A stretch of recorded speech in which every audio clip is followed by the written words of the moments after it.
क्यों Bharatiya Janata party? Congress, communist, बीच में समाजवादी जन्मे, लेकिन उनमें से जितने भी दल थे वो सब विदेशी विचारों से प्रभावित थे।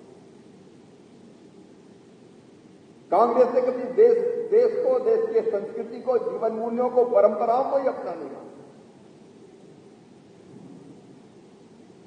पंडित नेहरू जब प्रधानमंत्री थे,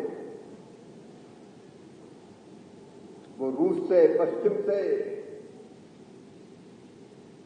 प्रेरणा प्राप्त करते थे, इसलिए देश का विकास सही दिशा में नहीं हुआ। कम्युनिज्म तो दुनिया में फैल हो गया।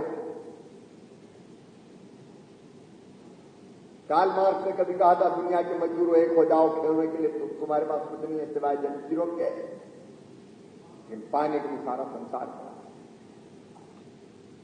मार्क्स के शब्दों ने जैसे मजदूरों के कानों में अमृत घोल दिया। और मार्क्स ने एक बात और कही कि व्यक्तिगत संपत्ति पर व्यक्तिगत स्वामित्व यही शोषण की जड़ है। संपत्ति सब समाज की होनी चाहिए और जिनके पास है उनसे छीन लो, और छीनने के लिए क्रांति करनी पड़ेगी। लेकिन जिनसे हम छीनेंगे वो एक बार फिर से उसको छीनने की कोशिश करेंगे, तो तब तक वो सफल ना हो पाए, इसलिए सर्वहारा की तानाशाही स्थापित करनी पड़ेगी। लेकिन कम्युनिज्म में दुनिया का भय भला नहीं किया, रोटी भी नहीं मिली, अभिव्यक्ति की स्वतंत्रता भी चली गई। अमेरिका जैसे देश आए,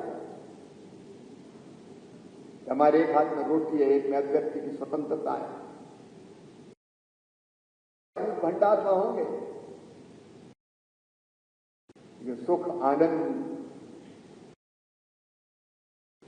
संतुष्टि उसका सर्वथा था। मतलब पंडित दीनदयाल जी ने कहा था कि भारत जिस पश्चिम के पीछे आंख बंद करके दौड़ रहा है, क्या वो पश्चिम सुखी है? वो नहीं है। तो उन्होंने कहा कि हम जरा अपने देश की तरफ भी तो देखें, अपनी संस्कृति, अपनी परंपरा। क्या हमारे पास ऐसा कुछ है कि जिसके आधार पर हम राष्ट्र, समाज, जीवन की रचना करके देश को सुखी बना सकें, लोगों का कल्याण कर सकें?